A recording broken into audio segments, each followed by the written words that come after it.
আসসালামু আলাইকুম সুপ্রিয় শিক্ষার্থী, welcome back to Math Park. আশা করি সকালে ভালো আছেন। আজকে আমরা অনার্স চতুর্থ বর্ষের টেন্সর অ্যানালাইসিস নিয়ে আলোচনা করব।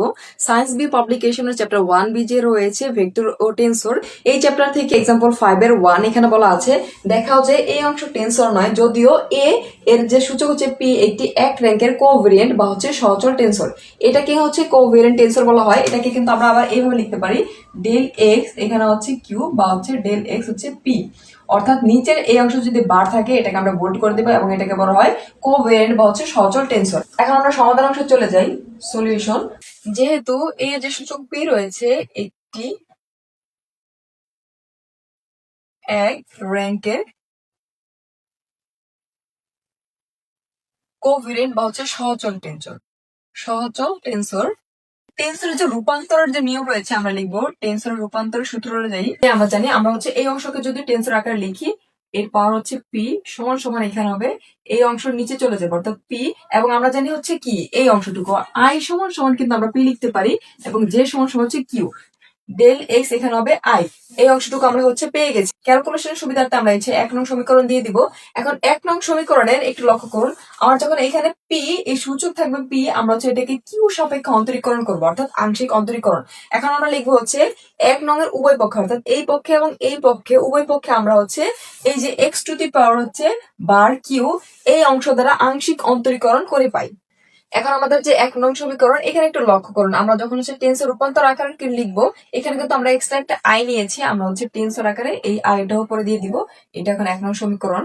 এখন লক্ষ্য করুন, এখন 1 নং এর উভয় পক্ষে অর্থাৎ এই পক্ষে এবং এই পক্ষে x to the power q সাপেক্ষে আংশিক অন্তরীকরণ যখন আমরা করব, এটা হচ্ছে কোভেরিয়েন্ট টেন্সর আমরা জানি। এখন এটাকে কিন্তু আবার এই আকারে আমরা লিখতে পারি। এখন লিখবো হচ্ছে ডেল এ পি আর নিচে হচ্ছে ডেল এক্স হচ্ছে এখানে রয়েছে কিউ, এবং এখানে একটা কিউ বার চলে আসবে সমান সমান। এবং এই অংশকে যদি অন্তরীকরণ করে একটু লক্ষ্য করুন, আমরা প্রথমত হচ্ছে প্রথম অংশ এটাকে স্থির রাখবো অর্থাৎ ডেল এক্স আই, আর এখানে রয়েছে ডেল এক্স হচ্ছে পি।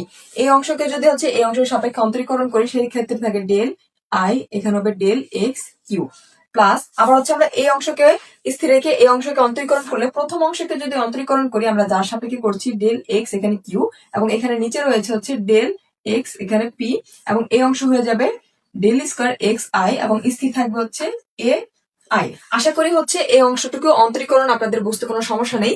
আংশিক অন্তরীকরণ হচ্ছে আমরা যার সাপেক্ষে অন্তরীকরণ করব শুধুমাত্র তাকে করব, এবং ডাইরেক্ট অন্তরীকরণ হচ্ছে আমরা সকল চলক অর্থাৎ একটি সমীকরণ থাকা সকল চলককে কিন্তু হচ্ছে অন্তরীকরণ করবো। এটা হচ্ছে ডাইরেক্ট এবং হচ্ছে আংশিক অন্তরীকরণের ভিতরে পার্থক্য। এখন আমরা একটু সাজিয়ে লিখবো এক্স আই, এখানে ছিল হচ্ছে পি। আমরা জানি হচ্ছে আই এর সাথে পি আসে অর্থাৎ আই এর সাথে পি, যে এর সাথে হচ্ছে কিউ আসে। এখন এখানে কিন্তু কিউ রয়েছে, এখানে আমরা জে নিয়ে আসবো, যে অর্থাৎ এখানে আমরা জে নিয়ে আসলাম, আর এখানে যা ছিল তা যদি দেই, এখন এই মানটা কিন্তু একটু বেশি চলে আসছে অর্থাৎ এখানে উপরে ডেল এ টু দি পাওয়ার যে আই রয়েছে এবং এক্সট্রা যে আমরা জে নিয়ে আসলাম, আমরা এই পাশে আরেকটি গুণ দিব অর্থাৎ এখানে যে অর্থাৎ এটা একটু ডামি সূচক হয়ে গেল। আমরা যদি বাদ দিয়ে পূর্বের নিয়মে এই অংশটুকু ফিরে পাই, প্লাস হচ্ছে এই অংশটুকু এখানে আমরা পেয়েছি ডেল স্কোয়ার এক্স আই, এখানে হচ্ছে X Q X to the power হচ্ছে পি, এটা হচ্ছে বোল্ড করে দিব যেহেতু এটা কোভেরিয়েন্ট, এটাও কোভেরিয়েন্ট, এটা হচ্ছে কোভেরিয়েন্ট, আবার এখানে রয়েছে এ আই। এখন একটু লক্ষ্য করুন, আমরা জানি হচ্ছে টেন্সরের ক্ষেত্রে কোনো স্কোয়ার মান থাকবে না, যেহেতু এখানে দ্বিতীয় অংশের টেন্সরের মান কি হয়েছে স্কোয়ার আকারে চলে এসেছে, সেক্ষেত্রে আমরা বলতে পারি এখানে দ্বিতীয় অংশের মান কিন্তু টেন্সরের রূপান্তর আকার মেনে চলে না। এখন এটাকে আমরা হচ্ছে ইকুয়েশন নাম্বার 2 দিয়ে দিলাম। এখন ইকুয়েশন 2 এর ডান পক্ষে অর্থাৎ এই ডান পক্ষের দ্বিতীয় পদ একটু লক্ষ্য করুন, এটা হচ্ছে স্কোয়ার আমরা চলে এসেছে, আমরা জানি টেন্সরের কোনো স্কোয়ার হবে না। সেই ক্ষেত্রে এর উপস্থিতি নির্দেশ করে যে এই অংশটুকু টেন্সরের রূপান্তর যে নিয়ম অর্থাৎ রূপান্তর আকারে আসার পর যদি স্কোয়ার থাকে সেটা কিন্তু রূপান্তর আকার মেনে চলে না, নিয়ম মেনে চলে না, সুতরাং এই অংশটি টেন্সর নয়। আশা করি সকলে বুঝতে পেরেছেন। এখন আমরা হচ্ছে এই রিলেটেড আরেকটি এক্সাম্পল সমাধান করব। এখন আমরা এক্সাম্পল 5-2 সমাধান করব, এটা কি টেন্সর কিনা। এখন লক্ষ্য করুন, আমরা জানি কোন অংশে যদি পাওয়ার এর উপরে থাকে সেটা হচ্ছে প্রতিচল টেন্সর, এবং এটা যদি নিচে হয়ে থাকে এটা আমরা জানি হচ্ছে সহচল টেন্সর।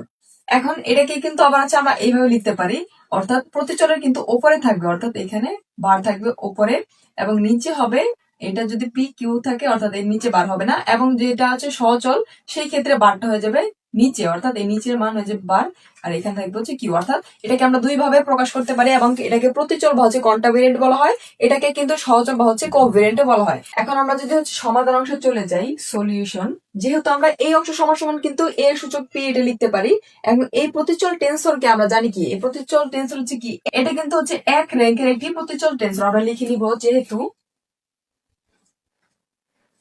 যেহেতু এখানে কি এর উপর সূচক হচ্ছে পি, এটাকে হচ্ছে ঊর্ধ্ব সূচক বলা হয়, এবং নিচের অংশ যেটা থাকে ওটাকে নিম্ন সূচক বলা হয়।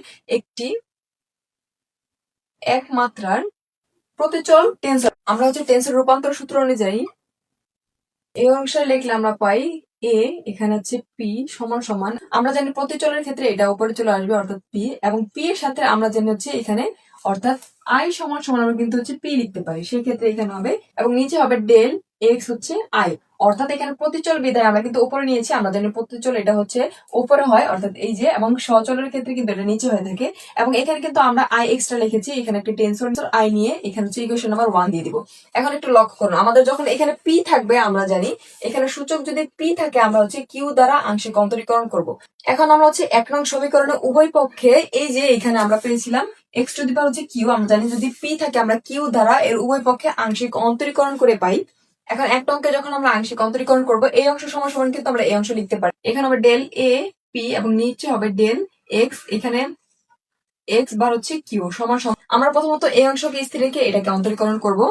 প্রথমে আমরা ডেল এক্স বার হচ্ছে বি, এখানে ডেল এক্স হচ্ছে আই, এবং এখানে হচ্ছে এটাকে যদি অন্তরীকরণ করি সেক্ষেত্রে ডেল এ আই, এবং নিচে চলে এই যে আমরা এই অংশের সাপেক্ষে অর্থাৎ ডেল কিউ এর সাপেক্ষে অন্তরীকরণ করছি, প্লাস এখন আমরা হচ্ছে এই অংশকে স্থির রেখে এটাকে যদি অন্তরীকরণ করি, একটু লক্ষ্য করুন এর সাপেক্ষে কিন্তু অন্তরীকরণ করছে, অর্থাৎ এখানে হবে ডেল এক্স আই,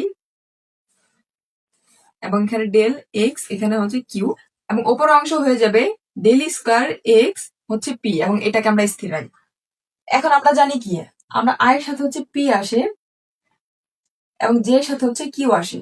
এখন একটু লক্ষ্য করুন এখানে আই এর সাথে পি রয়েছে, কিন্তু আই এর সাথে আবার কিউ রয়েছে। এখন আমরা হচ্ছে কিউ এর সাথে জে নিয়ে আসবো, অর্থাৎ আমাদের যেহেতু কিউ এর সাথে জে নিয়ে আসতে হয়, আমরা যদি জে নিয়ে আসি, এখানে লক্ষ্য করুন এখানে del x p, del x হয়ে যাবে আই, এবং এইখানে থাকে ডেল এক্স হচ্ছে কিউ, কিউর সাথে যদি আমরা জে নিয়ে আসি ডেল এক্স জে, আমরা হচ্ছে জে নিয়ে আসলাম, এখন এটাকে ব্র্যাকেট ক্লোজ করে দিয়ে এটা অংশ থাকে অর্থাৎ ডেল এ আই থাকে, এর সাথে আমরা জে নিয়ে এসেছি, এখানে যদি জে নিয়ে আসি সেই ক্ষেত্রে কিন্তু ডামি সূচক এটা কাটাকাটি করলে আমরা পূর্বের নাই এই অংশটুকু ফিরে পাই। এখন এই পাশে যা ছিল আমরা তাই লিখবো, এখানে হচ্ছে ডেল স্কয়ার এক্স পি, এখানে হচ্ছে ডেল এক্স হচ্ছে কিউ এ আই। এখন একটু লক্ষ্য করুন, আমরা জানি টেন্সরের ক্ষেত্রে কোনো মান হচ্ছে স্কয়ার আকারে আসতে পারে না, যেহেতু এটা মান স্কয়ার আকারে এসে গেছে, আমরা এখানে বলতে পারি কি আমাদের হচ্ছে এই যে এইটা আমরা ইকুয়েশন নাম্বার যদি 2 দিয়ে দিই, 2 নং এর ডান পক্ষের যে দ্বিতীয় পদ রয়েছে এই দ্বিতীয় পদ কি টেন্সর রূপান্তর সূত্র মেনে চলে না, অর্থাৎ এখানে স্কয়ার চলে এসেছে বিদায় এটা কিন্তু টেন্সরের রূপান্তর সূত্র মেনে চলে না। এখন আমরা বলতে পারি আমাদের যে 2 নং সমীকরণের ডান পক্ষের যে দ্বিতীয় পদ রয়েছে অর্থাৎ এই যে পদ এখানে কিন্তু হচ্ছে ডেল স্কয়ার চলে এসেছে,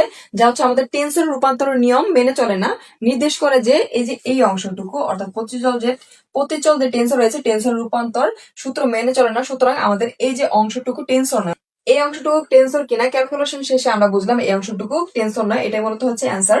আশা করি সকলে বুঝতে পেরেছেন, যদি কোনো অংশ বুঝতে সমস্যা অবশ্যই কমেন্ট সেকশনে জানাবেন এবং ম্যাথ পার্কের সাথে থাকবেন। ধন্যবাদ।